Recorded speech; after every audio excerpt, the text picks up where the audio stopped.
Good morning. We are reading the Bible in a year, wrapping up 2nd Chronicles with chapters 34, 35, and 36, and today is day 139. Let's get started. On page 911 in the scriptures, if you're following along. Don't know where else in the others. Yoshiyahu was 8 years old when he began to reign, and he reigned 31 years in Jerusalem. And he did what was right in the eyes of Yahweh, and walked in the ways of his father David, and did not turn aside to the right or left. And in the 8th year of his reign, while he was still young, he began to seek the Elohim of his father David. And in the 12th year he began to cleanse Judah and Jerusalem from the high places and the Asherim and the carved images and the molded images, and they broke down the slaughter places and the Baals in his presence, and the sun pillars which were above them, and he cut down. And the Asherim and the carved images and the molded images he smashed, and ground them up, and strewed it on the surface of the burial sites of those who had slaughtered to them. And he burned the bones of the priests on their slaughter places, and cleansed Judah and Jerusalem. And in the cities of Manasseh and Ephraim and Shimon, as far as Naphtali, in their ruins all around. And he broke down the slaughter places and the Asherim and the ground and the carved images into dust, and cut down all the sun pillars throughout all the land of Israel, and returned to Jerusalem. And in the 18th year of his reign, when he had cleansed the land and the house, and sent Shaphan, son of Atzalyahu, and Maaseyahu, the head of the city, and Joah, son of Joahaz, the recorder, to repair the house of Yahweh, his Elohim. And they went to Hilkiyahu the high priest, and they gave the silver that was brought into the house of Elohim, which the Levites who kept the doors had gathered from the hand of Manasseh and Ephraim, and from the remnant of Israel, and from all Judah and Benjamin, which they had brought back to Jerusalem. And they gave it to the hand of the workmen, those appointed over the house of Yahweh. And they gave it to the workmen who worked in the house of Yahweh, to repair and to strengthen the house. And they gave it to the craftsmen and to the builders, and they hewn stone and timber for couplings and for beams, and for the houses which the sovereigns of Judah had destroyed. And the men did the work trustworthily. And over them were appointed Yahath and Obadiah, the Levites, and the sons of Merari, and Zechariah, and Meshullam, the sons of the Kehathites, to oversee, and the Levites, all of whom were skilled in instruments of song, and over the burden bearers, and over the seers of all who did work in any kind of service. And the Levites were scribes and officers and gatekeepers. And they brought out the silver, and was brought into the house of Yahweh. Hilkiyahu the priest found the book of the Torah of Yahweh given by Moshe. Then Hilkiyahu responded and said to Shaphan the scribe, I have found the book of the Torah in the house of Yahweh. And Hilkiyahu gave the book to Shaphan. And Shaphan brought the book to the sovereign, and brought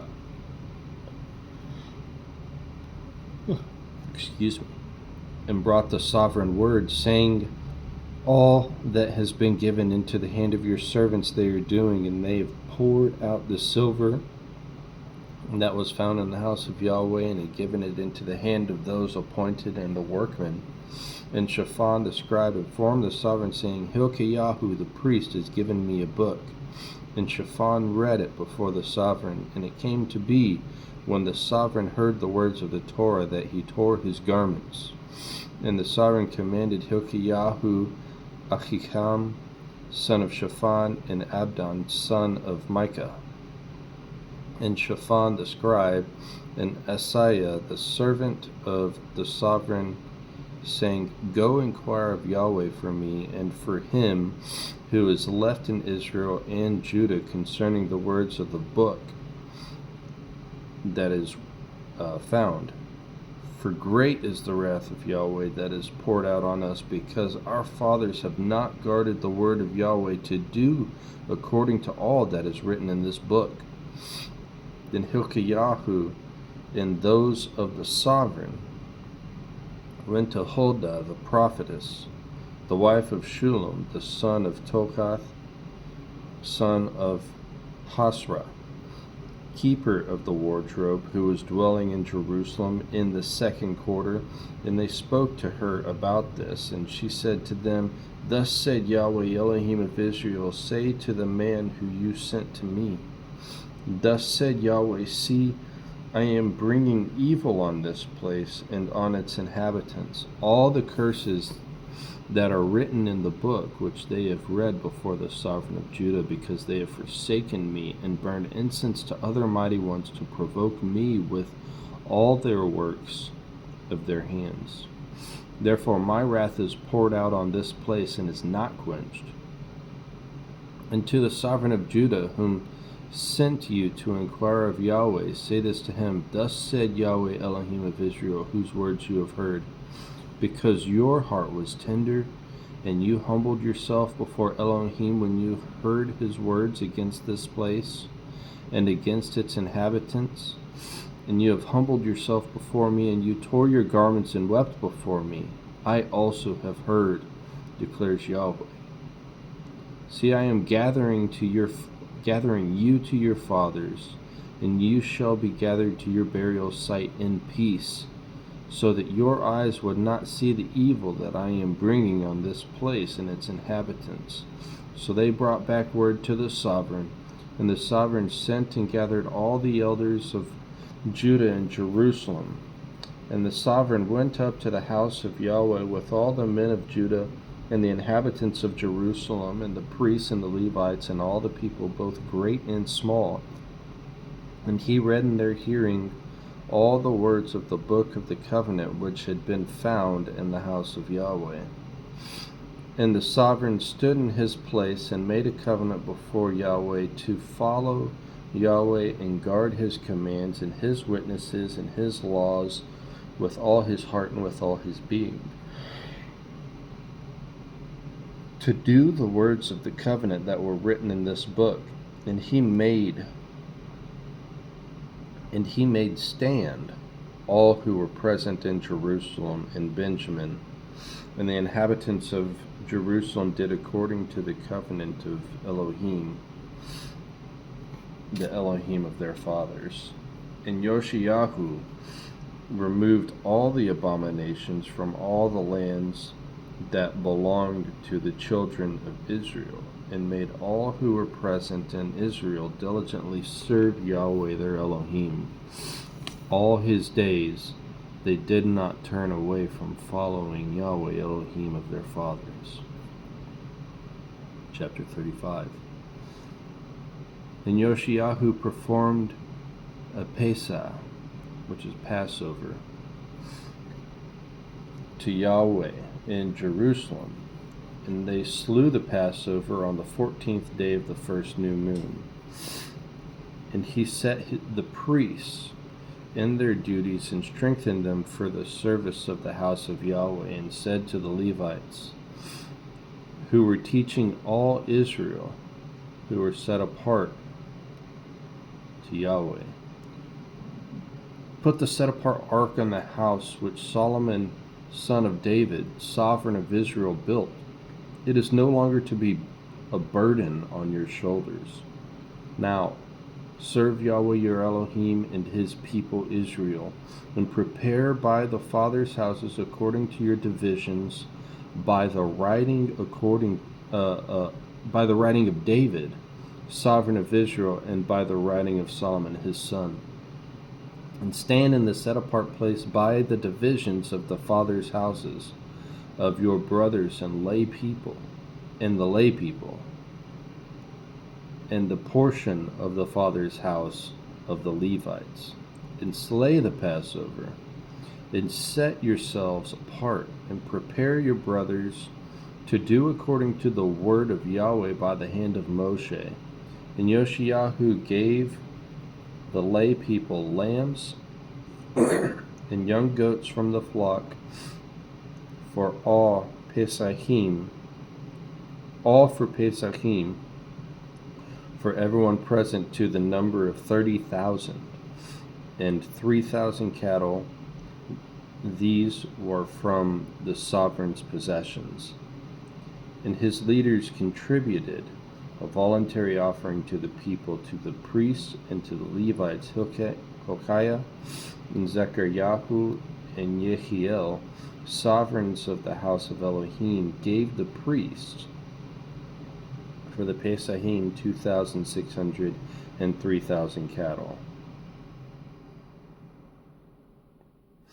And Conaniah, his brothers Shemayahu and Nethanel and Heshbayahu, Heshabiahu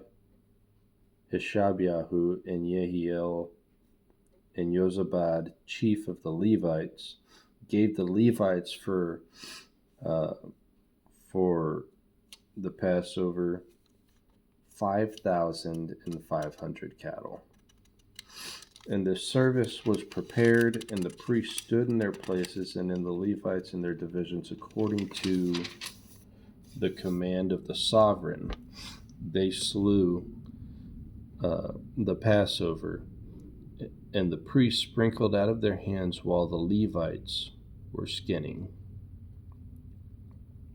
And they removed the ascending offerings to give them to the divisions of the fathers' houses of the lay people, to bring to Yahweh, as it was written in the book of Moshe, and the same with the cattle.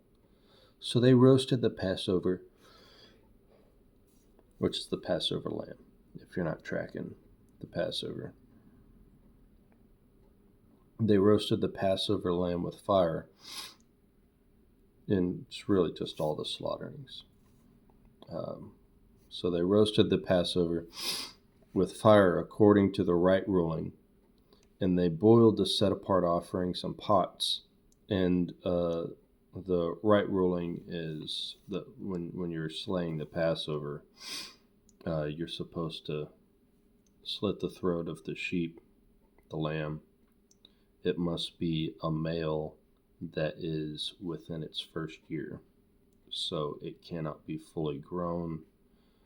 It must be below a year old, and most of the time, the Passover lamb was like in that 10 to 11 month range, to where it's not it's not on the mother's milk, so it's no longer gaining sustenance from the mother, because there's a Torah for that too. They call the idea of don't boil a lamb in its mother's milk. Don't physically take the mother's milk and boil it and put the lamb that you have slaughtered in that milk. Yeah, they say that.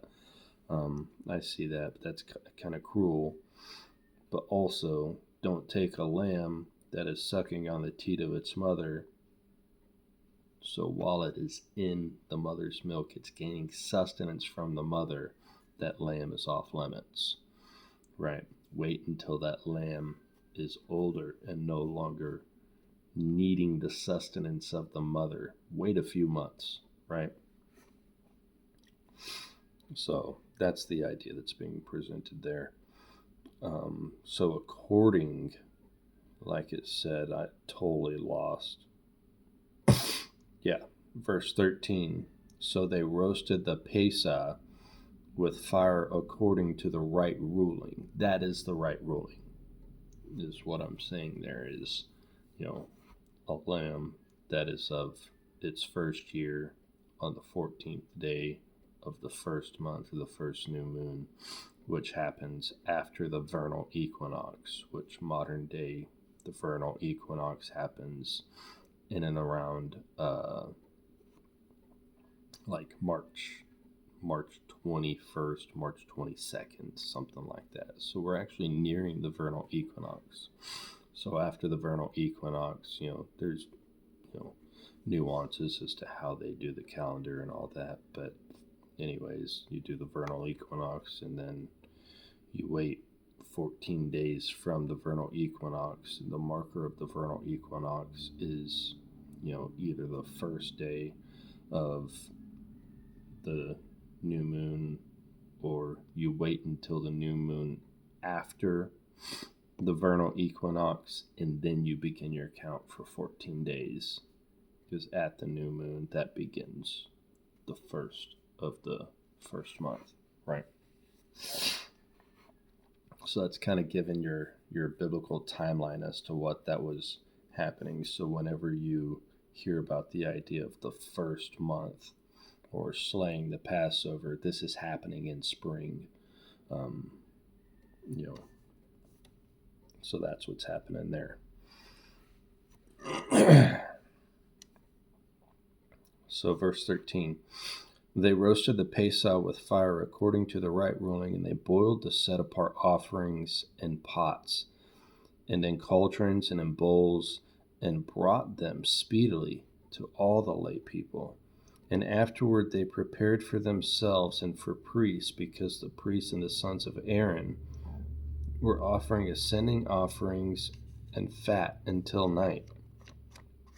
So the Levites prepared for themselves, and the priests and the sons of Aaron and the singers and the sons of Asaph were in their places according to the command of David. And Asaph and Heman and Jeduthun, the seer of the sovereign,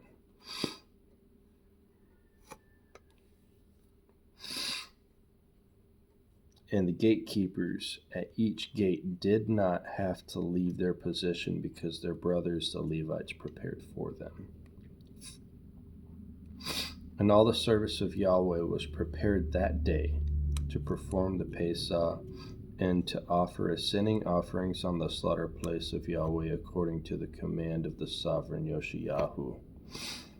And the children of Israel who were present performed the Pesach at that time in the festival of Matzot for 7 days. There had not been a Pesach performed in Israel like it since the days of Shemuel the prophet, Samuel. And none of the sovereigns of Israel had performed such a Passover as Yoshiyahu performed with the priests and the Levites and all Judah and Israel who were present at the inhabitants of Jerusalem. In the 18th year of the reign of Yoshiyahu, this Passover was performed. So the 18th year of his reign. Excuse me.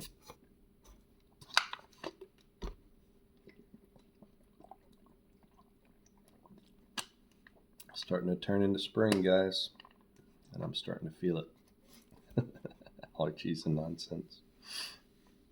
After this, when Yoshiyahu had prepared the house, Necho, sovereign of Mitzrayim, came up to fight against Carchemish by the Euphrates, and Yoshiyahu went out against him, and he sent messengers to him, saying, "What have I to do with you, sovereign of Judah?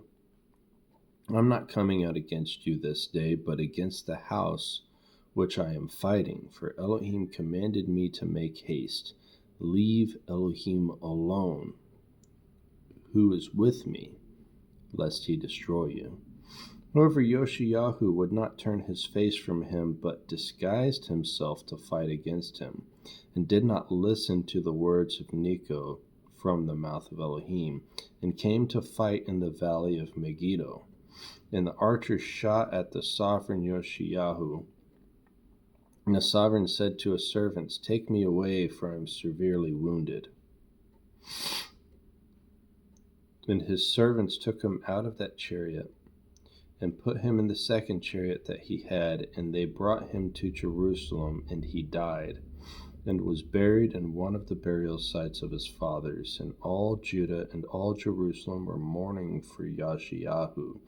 And Yirmiyahu lamented for Yoshiyahu. To this day all the singing men and the singing women speak of Yoshiyahu in their lamentations, and made it a law in Israel.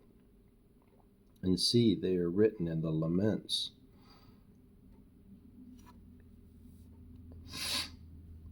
And the rest of the acts of Yoshiyahu and his loving commitment according to what was written in the Torah of Yahweh, and his acts from the first to the last, see, they were written in the book of sovereigns of Israel and Judah. All right, we're almost there. Chapter 36. And the people of the land took Jehoahaz, son of Yoshiyahu, and set him up to reign in his father's place in Jerusalem. Jehoahaz was 23 years old when he began to reign, and he reigned 3 new moons in Jerusalem.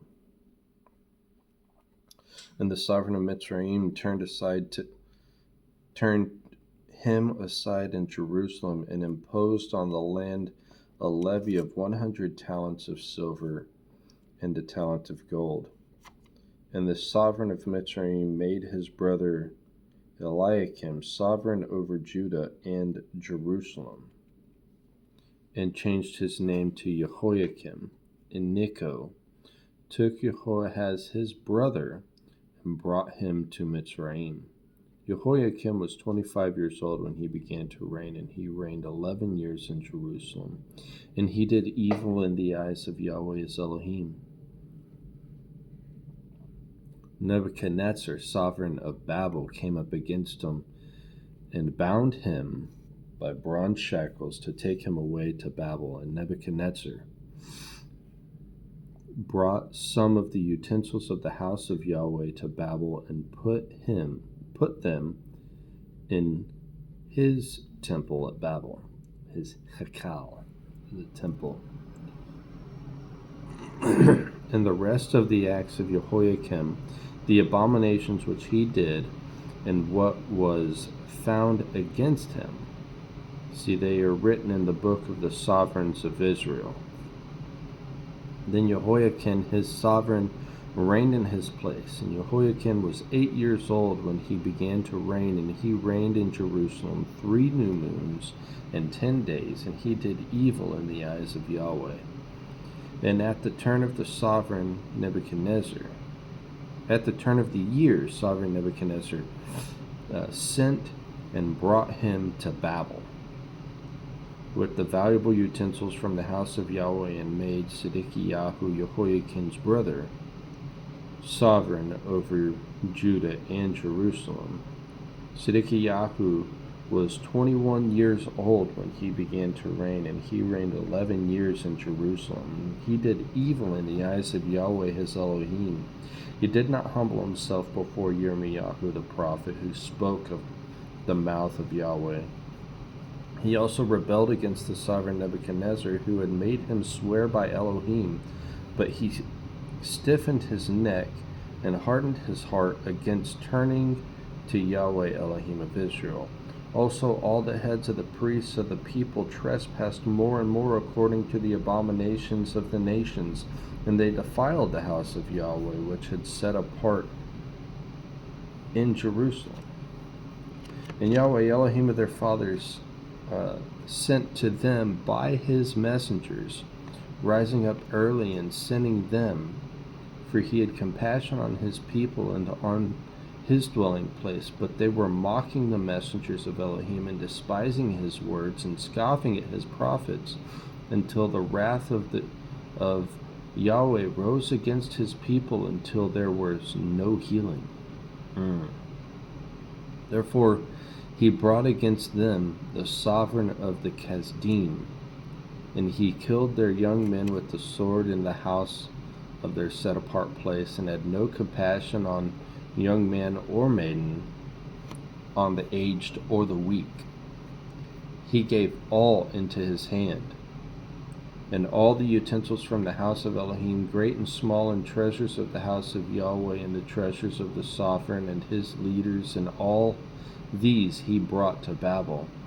And they burned the house of Elohim, and broke down the wall of Jerusalem, and burned all its palaces with fire, and destroyed all its valuable utensils. And those who escaped from the sword he exiled to Babel, where they became servants to him and his sons until the reign of Persia, in order to fill the word of Yahweh by the mouth of Jeremiah, or Yirmiyahu, the prophet Jeremiah, until the land had enjoyed her Sabbaths.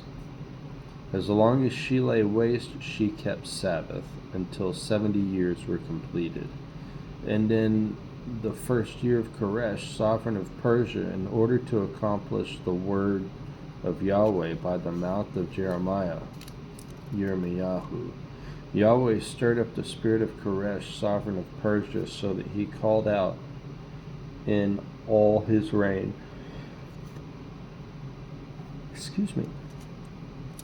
and put it in writing, saying, Thus said Koresh, sovereign of Persia, Yahweh Elohim of the heavens has given me all the reins of the earth, and he has commanded me to build him a house in Jerusalem, which is in Judah.